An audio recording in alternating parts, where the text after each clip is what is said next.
I'm going to give this away as you taste and just say that these are all aged spirits, okay? So now it's the first time we're really talking about aging and how maybe the barrel itself could influence things.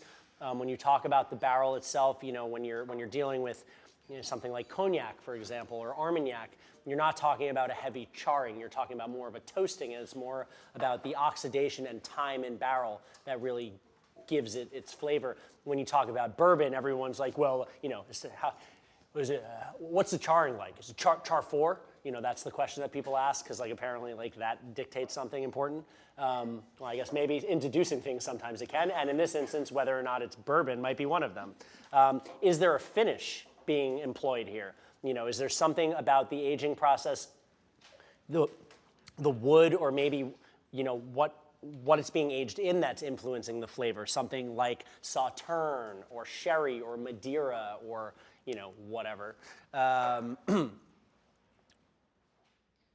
European versus American oak, you know, sometimes this can be a little less obvious, but like generally speaking, those vanillins and baking spices are more associated with American oak. Not to mention American oak there's more porosity in the actual oak itself, so you end up with like more oxygen getting in and some bigger, fuller qualities at times. Correct. We can start talking too about whether something's been over oaked or maybe it's been aged in smaller barrels and maybe there isn't as good of an integration between the wood and the spirit as we would like to see, which sometimes happens, especially with you know, whiskeys like bourbon that are trying to get to market quickly and sort of, you know, doing some quick aging in smaller size casks. That's often, yeah.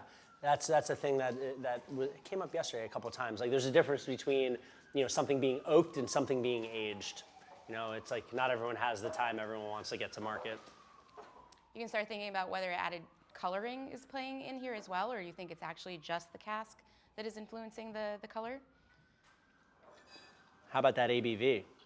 Also, I mean, is this long? Is this long because of age, where it's concentrated and it's high in acid and taking a long time on the palate to dissipate because of time in barrel, or is it because the ABV is super high and that alcohol is lingering and carrying flavor? Maybe it's a combination of both. All right, pencils down. Before we get started with these two, just to mention, we do have sheets with all of the full names and proofs of everything that we've tasted today. So if you're worried that you didn't get something in your notes, we have all of that for you. The sheets that we're going to give you include the prices as well, which may seem like a real obvious thing for a distributor to offer to everyone at the end of a seminar. But we also want to just sort of enter into your thoughts this conversation about price, because there can be things that are quite expensive that don't necessarily taste like they're worth the money. There can be things that taste like they are quite expensive and are actually meant to crush in the well. So that is part of the conversation about like how you perceive flavor and the innate value that those distillates have within your programs as well. So all of that information, we will hand those out to you before you leave today. Totally. Totes. Fruit. No, this next one. Fruit-based, grain-based, cane-based. Cane, I heard a fruit. I heard this. A grain. Love this. Who said fruit? Grape? Grape. Grape-based. In the world of grape-based, what are we thinking? Where do we go with grapes? Cognac. Armagnac. Armagnac being kind of like a more, maybe slightly more muscular, fuller, you know, than cognac. Okay. Who said cane? Cane. What about cane? We're talking about if it's cane, is it molasses based? Is it sugar cane based? You know, molasses based. Has that sweet quality, fuller body, not as green and grassy as maybe an agricole, not as like estery as a Jamaican either. Okay. Anybody else in between? Anything? Any other fruit? Apple? No. Okay, good. If we're talking grain, what kind of grain? Well, let's get to grain now. Yeah. What type of grain? Rice. I like it. Okay. Anybody else have another opinion regarding grain? Barley. So something like a Scotch, some sort. Would it be blended or single malt? I think it's blended. There's just like a little puff of smoke at the end that kind of makes me think it's a blended Scotch. Got it. Sweet or savory? Sweet. ABV? 40 to 45, 45 to 50? 40 to 45. Light, medium, or full-bodied? Light. What do we think about, has these casks been treated in any way? Do we feel like there's any sort of influence of something other than just straightforward oak? American oak. So you get that like that vanilla quality, a little smoky. Really the opposite. I go to European oak because I don't get baking spice. I get ginger and tea and chamomile. You taste sherry. Yeah. Would sherry cask always be American oak? No. I thought casks and sherry are American oak. They say, yeah, they do have an affinity for. Yeah, I think there's a lot. I also think there might be a lot of repurposing of barrels that go on. And it's really there's a lot of breaking down and rebuilding, like Cooper-wise. But generally speaking, you are right. They'd pretty much all be American. American. Yeah, it's true. Even if they were sherry and went to Europe and came back. Still American. Yeah. But you do think there's a sherry influence on this? Maybe because there's like a nuttiness or a fruitiness on the I end? know like a lot of Japanese whiskeys, they do a little bit of like both American and sherry oak, I guess. Yeah, the Japanese are big into using sherry in general. It seems to be like a common flavor. Ice? Do you want to mix this or sip this? Both. Sip. Do you think it could take? Does it take ice, or is it better neat if you're going to sip it? You like it with ice? Do a nice highball. Nice highball. Man, I wish people just drank highballs. People don't drink highballs. We're trying. You make one. Very good. Do we want to reveal as we go for this one, or do we want to do two at a time? Let's do two at a time, right? Yeah. Sure. Yes. Okay, let's talk about this second one. What do we think this is made out of here? This next one. Fruit? Grain? Cane? Old and tropical? No? Everyone sticks with fruit?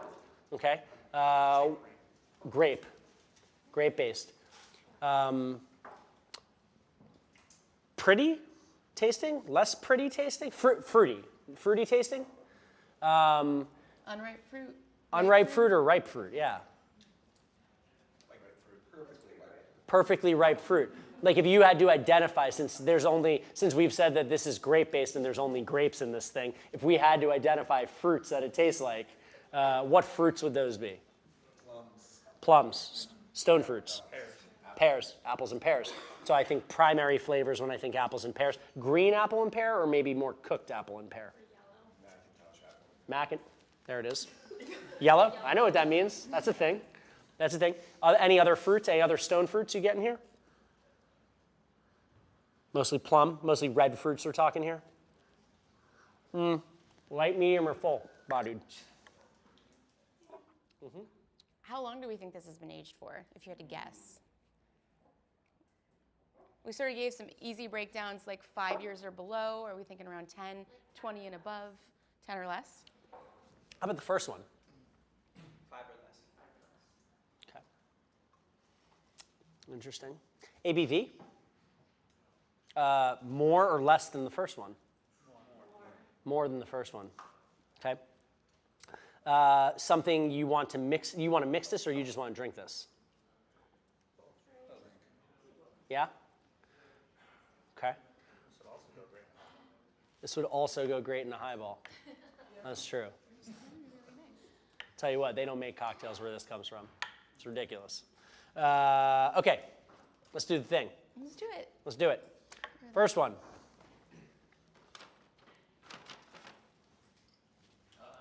Rice-based.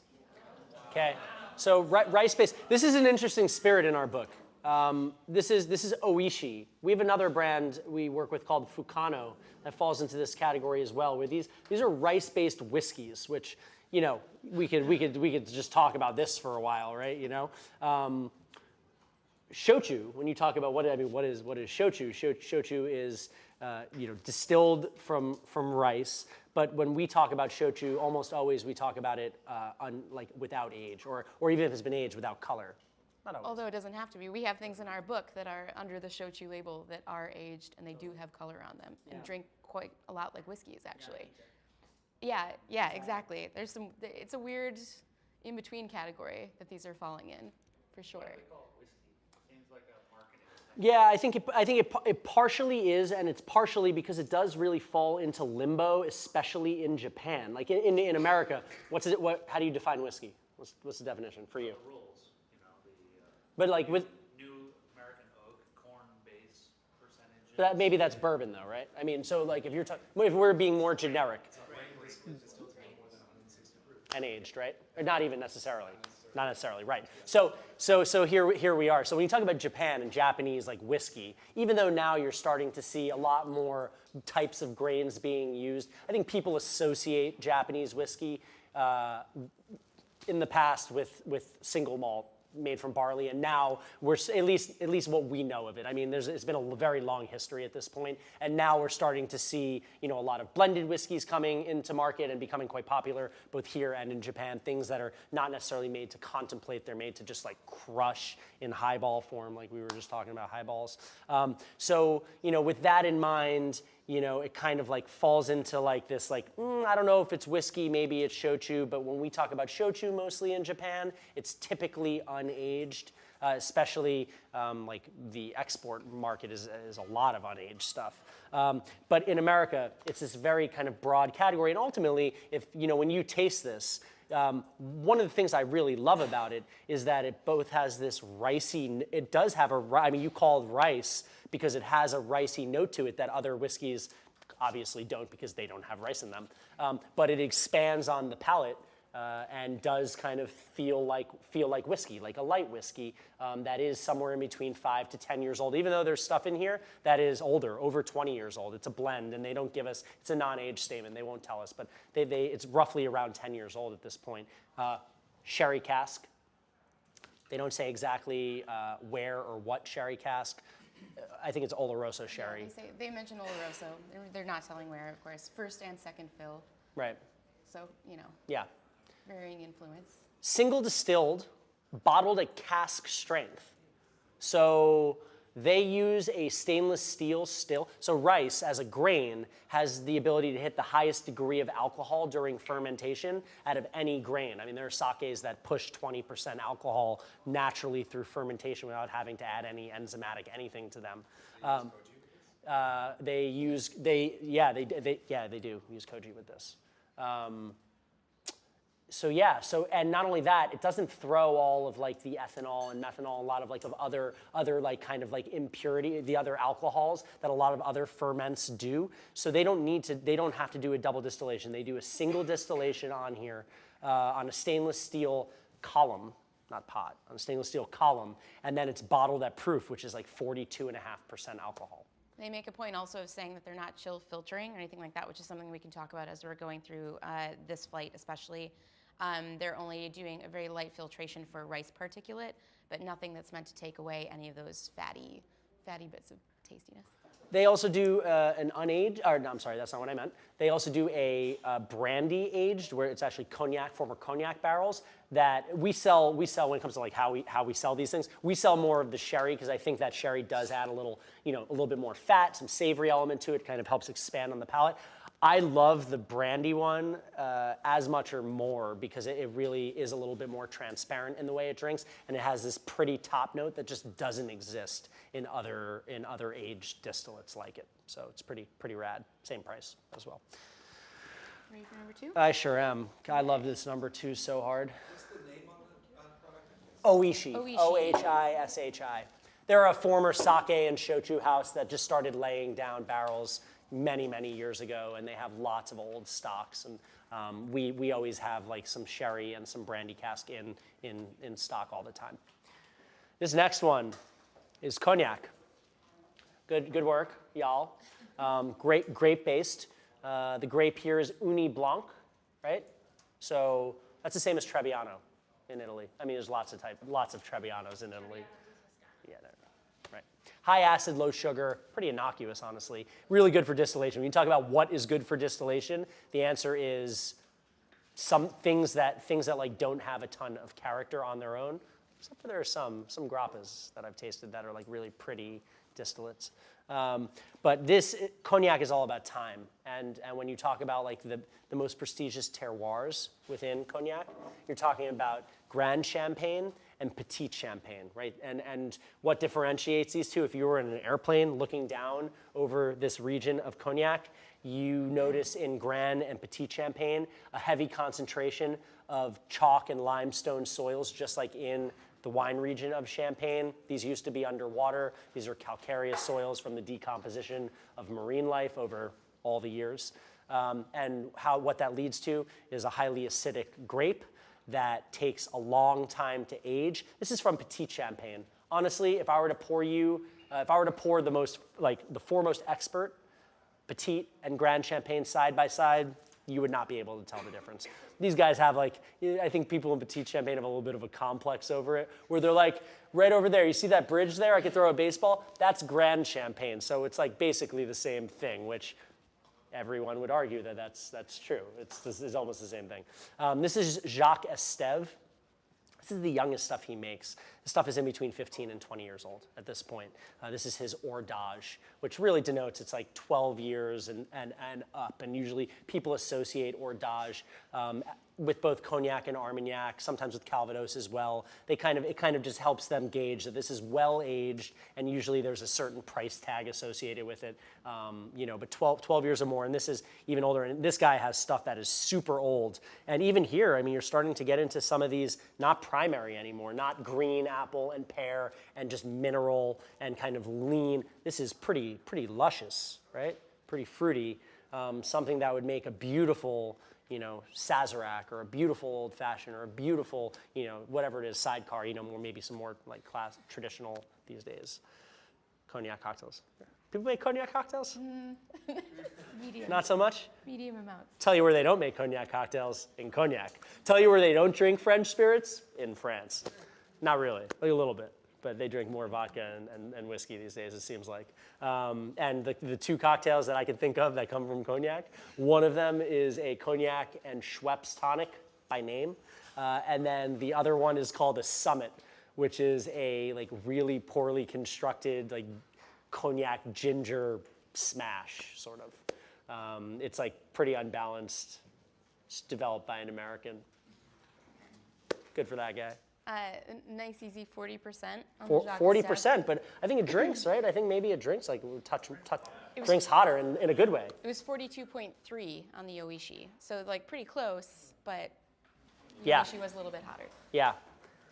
Cognac can get into this really tropical, flamboyant stage. It takes 15 to 20 years for cognac from Grand and Petit Champagne to leave primary and get into secondary, and then 30 to 40 years to get into these tertiary flavors where peach, apricot, plum, these kind of light, Macintosh, these lighter, fruitier qualities turn into outright tropical flavors of passion fruit and guava and chocolate and nuts. I mean, it becomes very apparent when cognac gets older.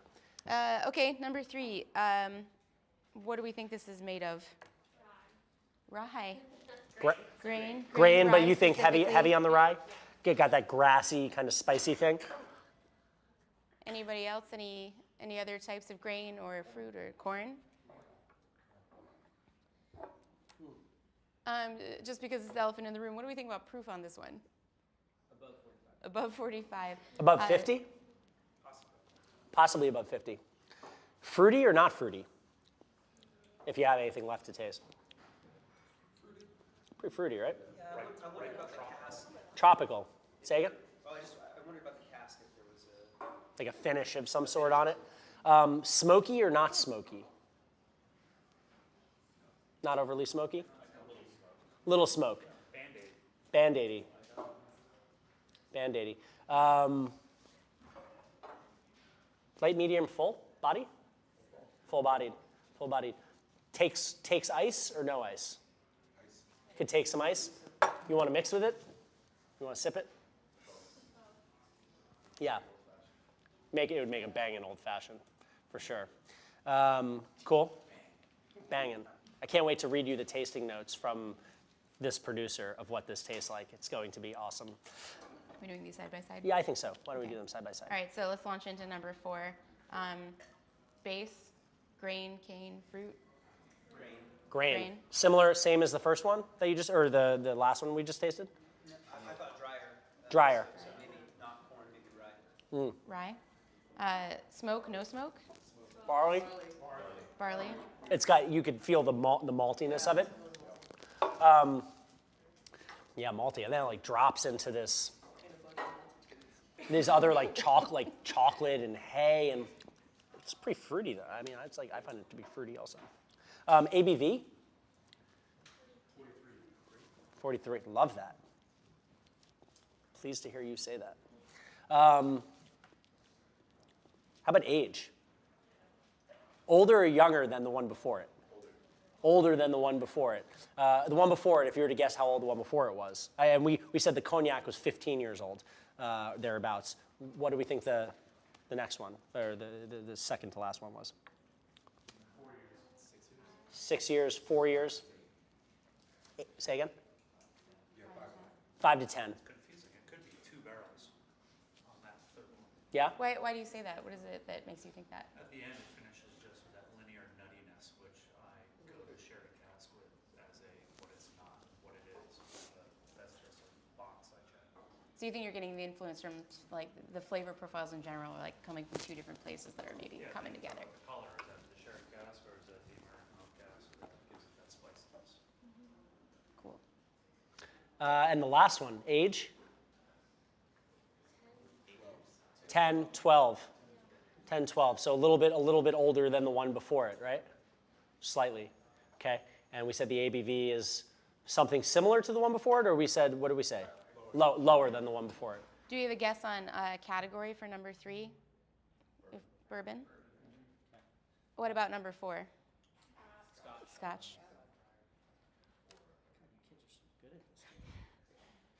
Great. Okay. This is Barrel Bourbon's number 16, which is the current release of Barrel Bourbon. These guys are, they are independent bottlers that I think they do an amazing job. They basically go around seeking out barrels that individually might not be what you're looking for. Maybe this barrel is super, super oaky and lacks everything else. Maybe this one is super flabby and doesn't have enough structure. It's too sweet. And then they are experts at blending together, continuing to condition in some instances. They have whiskeys where they do really fun finishes on and things like that. But at the end of the day, they're taking separate, these separate parts and combining together to equal something greater. Everything they do is always bottled at cask strength. Okay, so this is 9.5 years old on the young side, up to I think it's more up to 15 years old, 105.8 proof. And then the mash bill itself, since I didn't have it memorized, I looked here. What does it say here? American oak barrels. It just says corn rye barley. I think it's probably close. Most of what they do is like 75% corn, 20% rye, 5% barley. That seems to be a pretty, not like always the case, but often a common mash bill because there's a lot of backdoor trading that takes place between lots of distilleries. It's like, oh man, I'm running out of Knob Creek. What do you got that I can make more Knob Creek with? And they do a lot. There's a lot of trading that goes on throughout the world of Kentucky bourbon, especially that it seems like people don't talk about a whole ton, which is fine. This will be like Kentucky, Tennessee. Yeah, this is exactly. This is a blend of Tennessee, Kentucky, and Indiana, and there are non-disclosures set up. I think Indiana is often MGP, which is where you get a lot of high rye whiskey or rye in general from. And then Tennessee, you could sort of, even though there's a lot of non-disclosures in place, you could sort of deduce by like what it is and what it's not. Who has the capacity to even do stuff like this? There's only a handful of distilleries in all these places who have the capacity to sell whiskey to other people. But they seek out all sorts of weird stuff. I mean, right now our rye from them is from Poland. It's like a Polish rye, and it's old and it's delicious, and real good. So speaking of tasting notes, do you want to do the? Oh, I the sure stuff? do, because this is just ridiculous. Barrel has a great reputation for putting out these sell sheets with just really articulate tasting notes, almost like to the extreme. Yeah, there's a lot of words I want to use to describe it. The tasting notes. So Sweet on the nose and exhibiting a well-integrated depth of oak. The aroma is packed with cherry cafluti, pecan pie, and cinnamon roll. This is a balance by oaky spice, in parentheses, nutmeg, marshmallow root, cocoa powder, and oak-derived notes that only come from the slow maceration. And those in quotations are moss, candied praline, unlit cigar, sandalwood. Fruity notes of rubbed orange and lime peel, umeboshi, dried apricot, fresh peach, tantalize along with ever-present. I can't do it. It's so much. That's just the tasting notes for the nose. They have full other tasting notes for. It's on the so palate. much, and sometimes I've like called them before. I'm like, wow, this is real. Who wrote these? And it's a combination of the whole team, and I appreciate it. I mean, a couple of kids on the team are really, really like deep into the world of food, and also like pretty descriptive writers. Yeah, I mean, I love looking at these because the adjectives. Marshmallow root. Yes. Yeah. Does a marshmallow come from a tree? No, it doesn't. But I have in the back actually. When this is over, I could find it. I think I have marshmallow root in the back that has this very confectionery sort of quality to it. I don't know how to describe other than like powdery sugar, basically. And I have it here. Yeah, it's weird. Anyway, just wanted to share that with you. Yeah, I mean, like, these can get really silly, but at the same time, like some of their adjectives are kind of awesome, and they're using descriptors that wouldn't necessarily immediately come to mind for me. I also think they're very good at sort of weaving a story about a lot of their whiskeys. And especially, like for me personally, anything that starts to lean towards like confectionery, like baking lingo, makes me want to drink it more. So I think sometimes they can be a great example of like how you can sort of sell a story about how And something tastes. you talk about rubbed orange and lime peel, like there is a high tone fruitiness that I don't find in a ton of bourbon, especially old bourbon. Like I don't go towards like high tone singing when I think about most old cask strength, bourbon that's seen a charred barrel. Like those are particular notes, and I agree with both of those notes. And like umeboshi, that's like salted plum, like that savory quality and that richness. Like they're actually pretty on. It's just excessive. That's all good.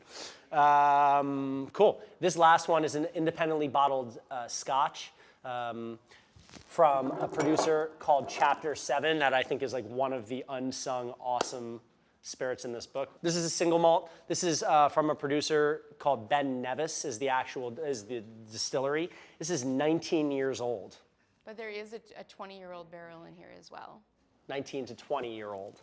Bottled at cask strength at 55.8% alcohol.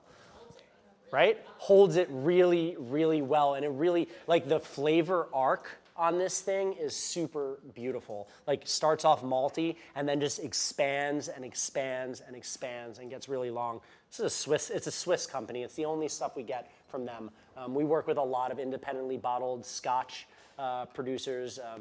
We have exclusive malts and exclusive regions and single cask nation. And this is just a one-off we get from that same importer, which is called Chapter 7, which we keep a little bit of it at a time. Most of these independently bottled scotches that we carry are not chill filtered and are at cask strength, and that's specifically so that these whiskeys can sort of keep that like really rich body, which I always really appreciate. And I do think you can, like, if you had a chill filtered whiskey next to a non-chill filtered, Totally. you would be able to tell the difference. And that's something to think about when you're tasting as well.